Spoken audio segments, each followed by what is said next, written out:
You will hear a number of different recordings, and you will have to answer questions on what you hear. There will be time for you to read the instructions and questions, and you will have a chance to check your work. All the recordings will be played once only. The test is in 4 sections. At the end of the test, you will be given 10 minutes to transfer your answers to an answer sheet. Now turn to Section 1.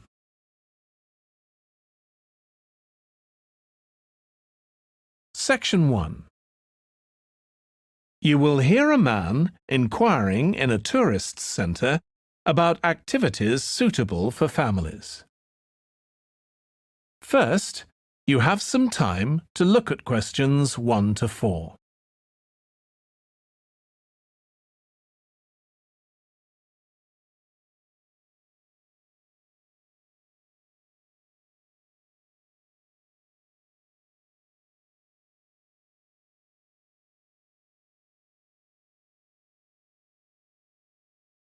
You will see that there is an example that has been done for you.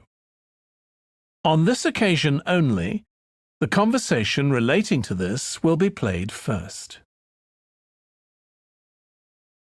Hi, can I help you? I'd like to find out if you have any excursions suitable for families. Sure. How about taking your family for a cruise? We have a steamship that takes passengers out several times a day. It's over 100 years old. The cruise takes place on a steamship. So steamship has been written in the space. Now we shall begin. You should answer the questions as you listen because you will not hear the recording a second time. Listen carefully and answer questions 1 to 4. Hi, can I help you? I'd like to find out if you have any excursions suitable for families. Sure. How about taking your family for a cruise? We have a steamship that takes passengers out several times a day. It's over 100 years old. That sounds interesting. How long is the trip? About an hour and a half. And don't forget to take pictures of the mountains. They're all around you when you're on the boat and they look fantastic. Okay. And I assume there's a cafe or something on board? Sure. How old are your children? My daughter's 15 and my son's 7. Right. Well, there are various things you can do once you've crossed the lake to make a day of it. One thing that's very popular is a visit to the country farm. You're met off the boat by the farmer and he'll take you to the holding pens where the sheep are kept. Children love feeding them. My son would love that. He really likes animals. Well, there's also a 40-minute trek round the farm on a horse if he wants. Do you think he'd manage it? He hasn't done that before. Sure. It's suitable for complete beginners. Good. And again, visitors are welcome to explore the farm on their own, as long as they take care to close gates and so on. There are some very beautiful gardens along the side of the lake which also belong to the farm. They'll be just at their best now. You could easily spend an hour or 2 there. Okay, well, that all sounds good. And can we get lunch there? You can, and it's very good, though it's not included in the basic cost. You pay when you get there. Right. Before you hear the rest of the conversation, you have some time to look at questions 5 to 10.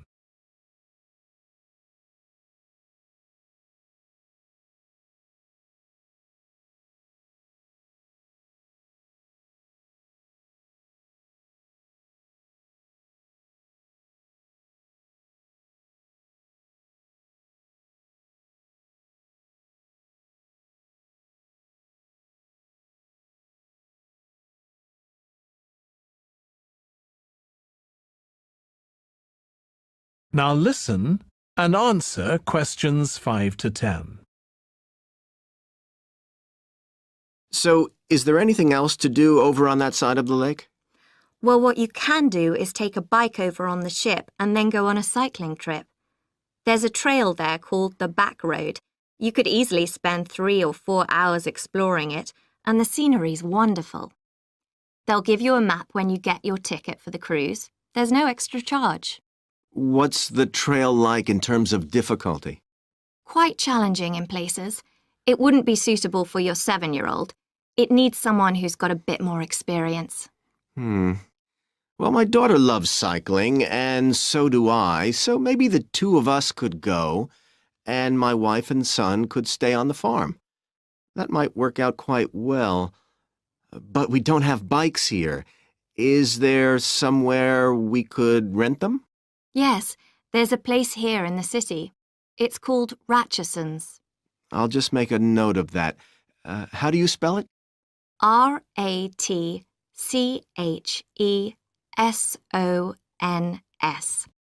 It's just by the cruise ship terminal. Okay. You'd also need to pick up a repair kit for the bike from there to take along with you, and you'd need to take along a snack and some water. It'd be best to get those in the city. Fine. That shouldn't be a problem. And I assume I can rent a helmet from the bike place. Sure, you should definitely get that. It's a great ride, but you want to be well prepared because it's very remote. You won't see any shops round there or anywhere to stay, so you need to get back in time for the last boat. Yeah. So what sort of prices are we looking at here? Let's see. That'd be 1 adult and 1 child for the cruise with farm tour. That's $117, and an adult and a child for the cruise only, so that's $214 altogether. Oh, wait a minute. How old did you say your daughter was? 15. Then I'm afraid it's $267 because she has to pay the adult fare, which is $75, instead of the child fare, which is $22. Sorry about that. That's okay. So how do we find out? That is the end of section 1. You now have half a minute to check your answers.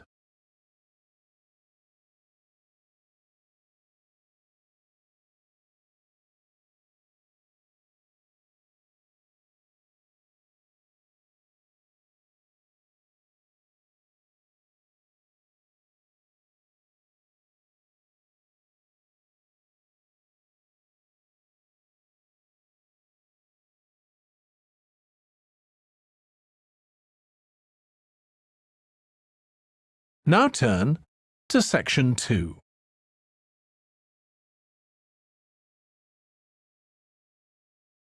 Section 2.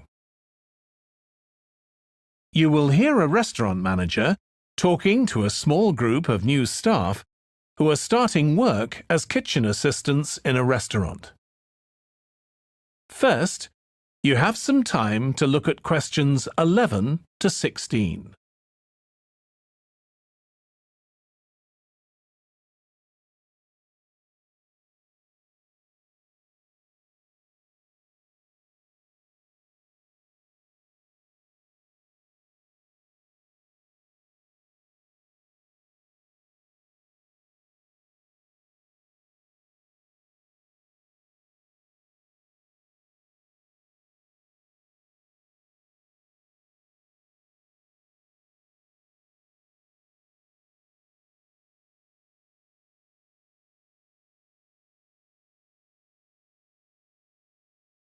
Now listen carefully and answer questions 11 to 16. Good morning, everyone. My name's Joy Parkins, and I'm the restaurant manager. And I understand that none of you have had any previous experience as kitchen assistants. Well, you might be feeling a bit nervous now, but most of our kitchen assistants say they enjoy the work. OK, they might get shouted at sometimes, but it's nothing personal. And they're pleased that they have so many different things to do, which means they never get bored. And I'll tell you straight away that if you do well, we might think about moving you up and giving you some more responsibility. Right, well, you've all shown up on time, which is an excellent start. Now, I'm glad to see none of you have unsuitable footwear, so that's good. You need to be careful as the floors can get very wet and slippery. Those of you with long hair have got it well out of the way, but some of you'll need to remove your rings and bracelets. Just put them somewhere safe for today, and remember to leave them at home tomorrow, as they can be a safety hazard. Now, it's going to be a busy day for you all today. We don't have any tables free for this evening, and only a few for lunch. Fortunately, we've got our head chef back. He was away on holiday all last week, which meant the other chefs had extra work. Now, I'll tell you a bit more about the job in a minute, but first, some general regulations.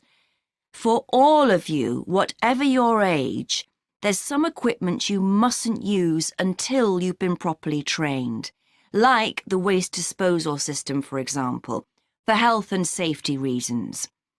Then I think there are 2 of you here who are under 18. That's Emma and Jake, isn't it? Right, so for you 2, the meat slicer is out of bounds, and of course none of you are allowed to use the electric mixer until you've been shown how it works. Now, you may have heard that this can be a stressful job, and I have to say that can be true. You'll be working an 8-hour day for the first week, though you'll have the chance to do overtime after that as well if you want to. But however long the hours are, you'll get a break in the middle. What you will find is that you're on your feet all day long, lifting and carrying, so if you're not fit now, you soon will be. You'll find you don't have much chance to take it easy. When someone tells you to do something, you need to do it straight away. But at least we do have a very efficient air conditioning system compared with some kitchens. Before you hear the rest of the talk, you have some time to look at questions 17 to 20.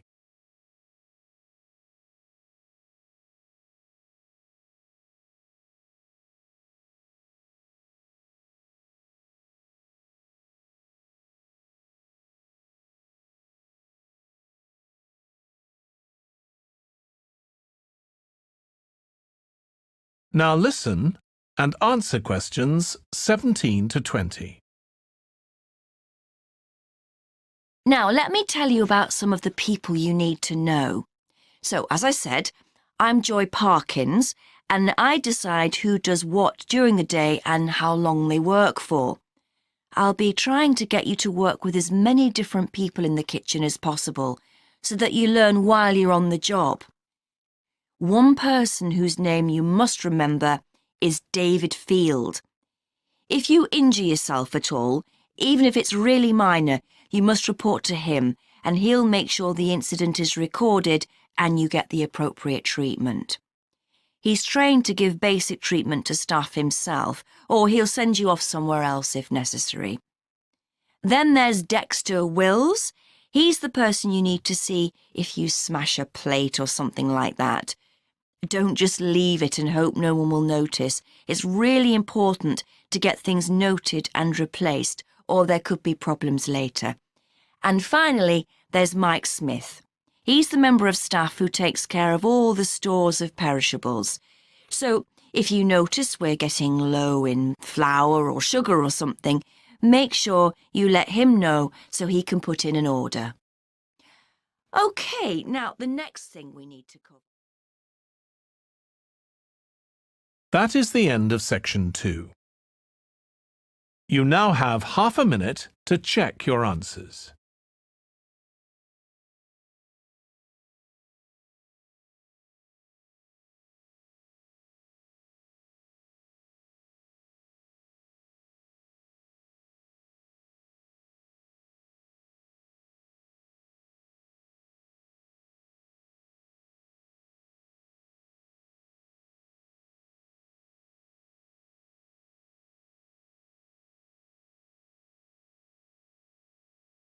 Now turn to section 3.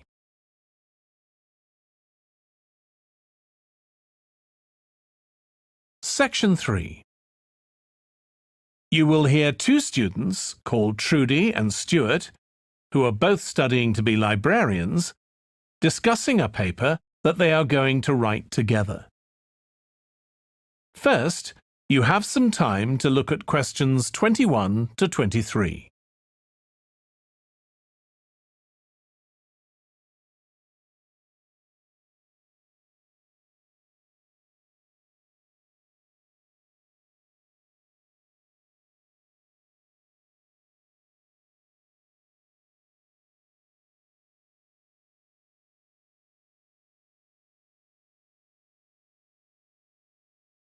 Now listen carefully and answer questions 21 to 23.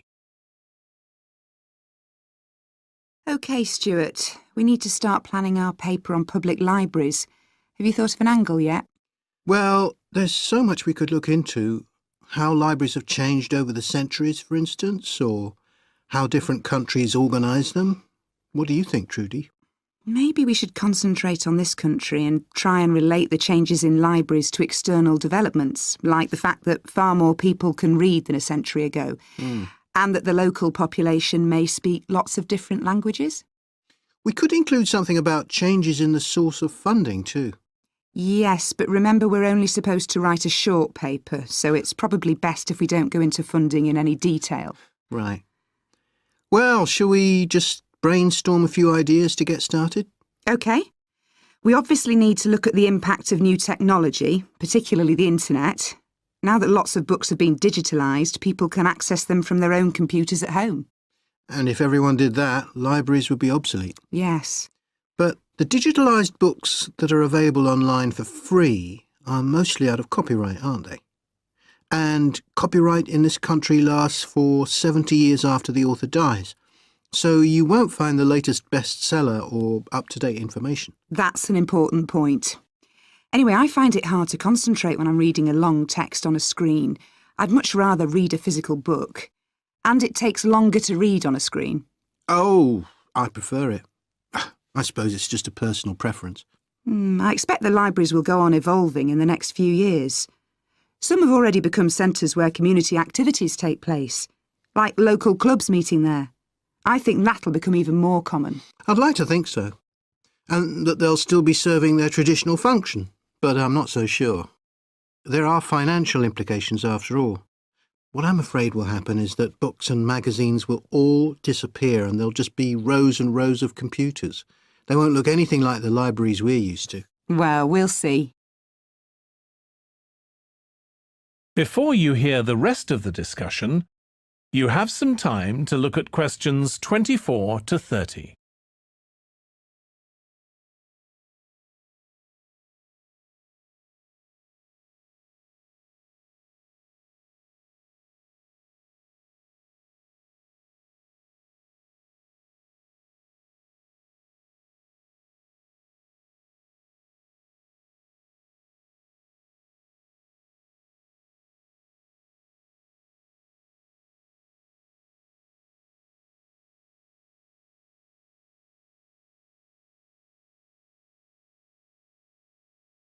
Now listen and answer questions 24 to 30.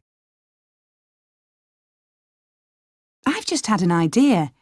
Why don't we make an in-depth study of our local public library as background to our paper? Yes, that'd be interesting. And raise all sorts of issues.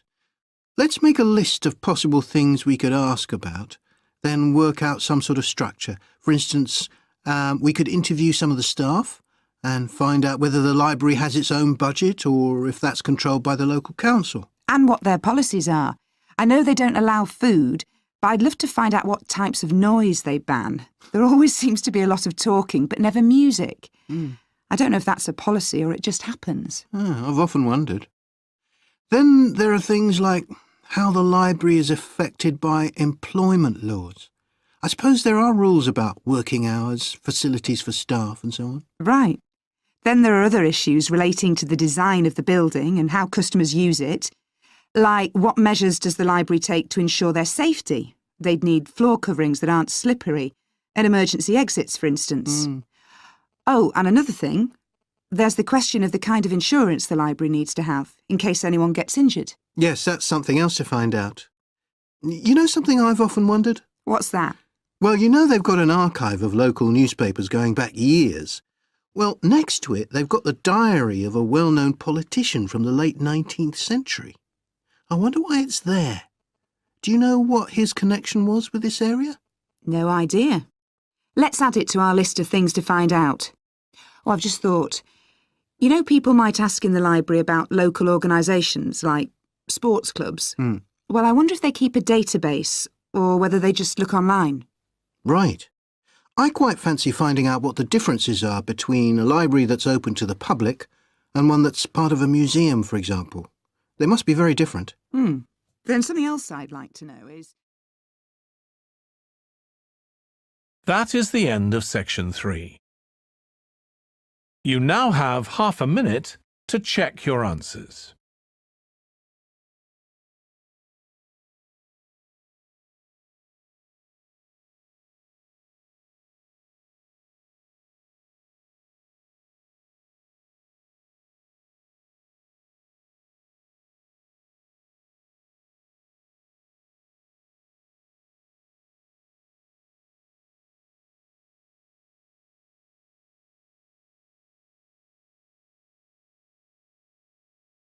Now turn to section 4.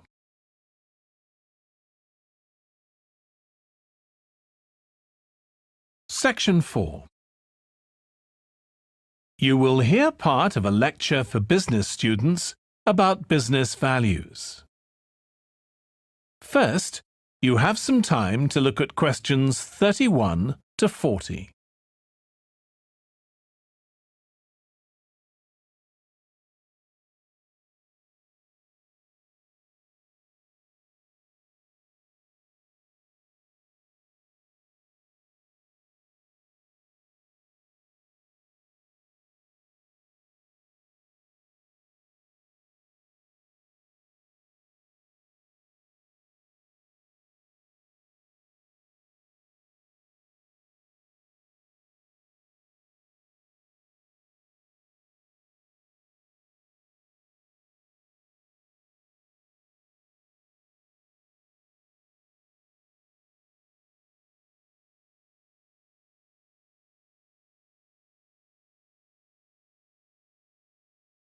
Now listen carefully and answer questions 31 to 40.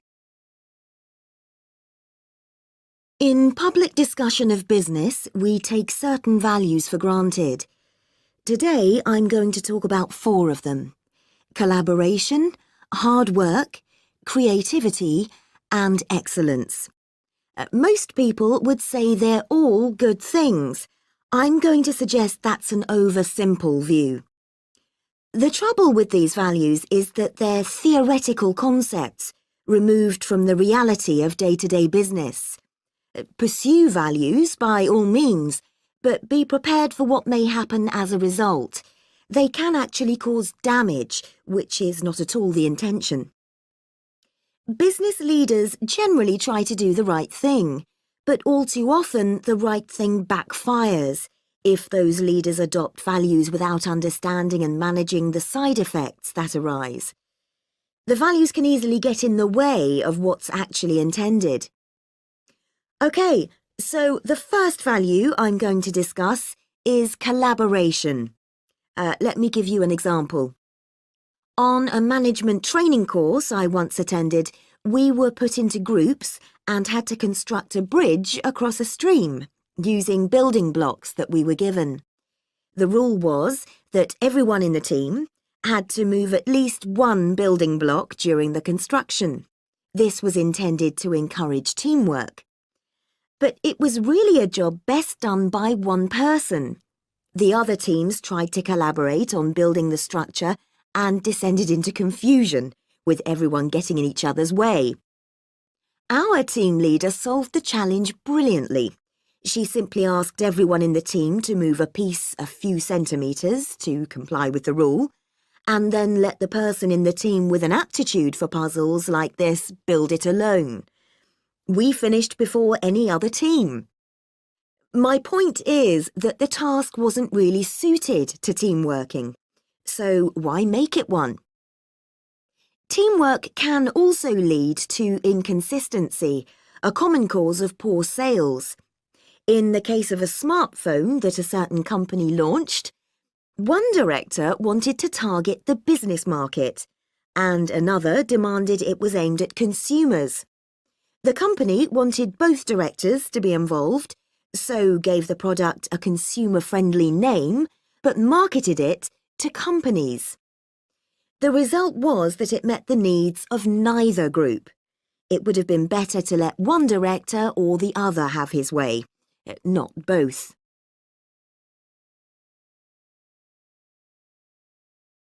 Now, industriousness, or hard work.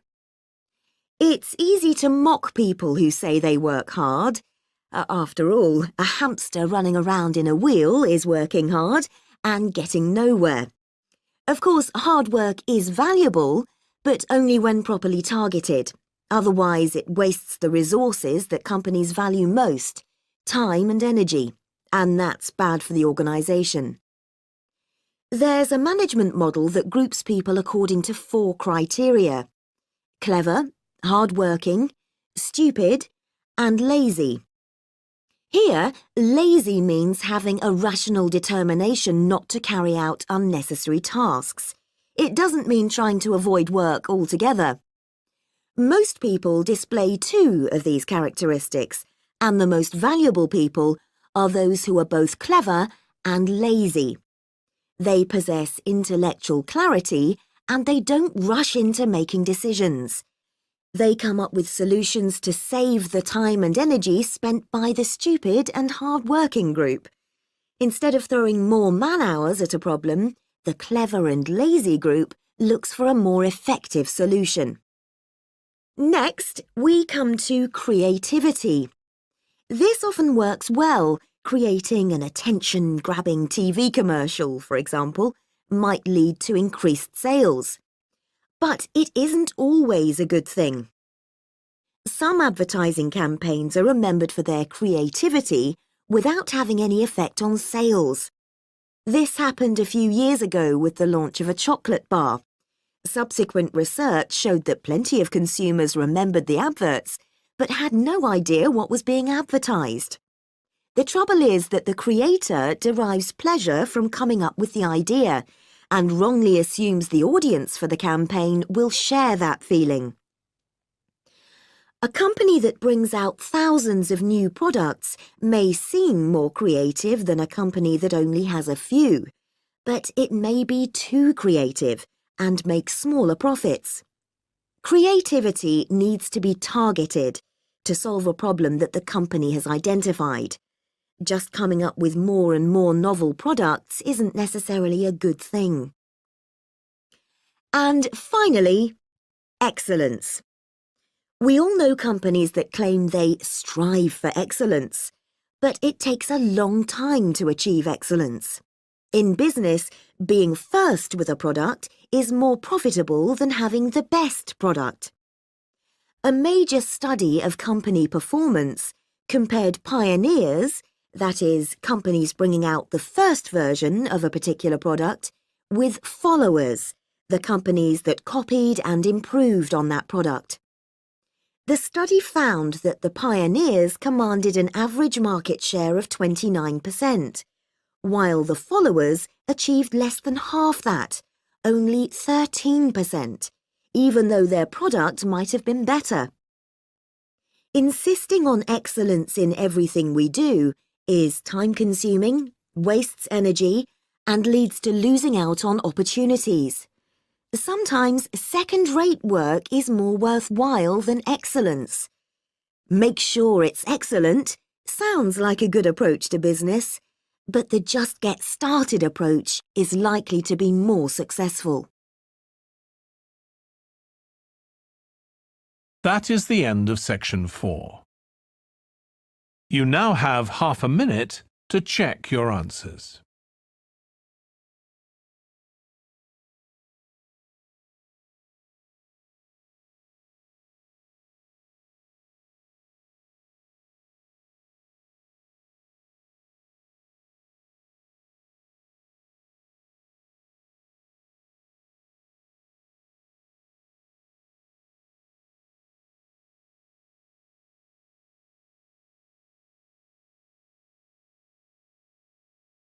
That is the end of the listening test.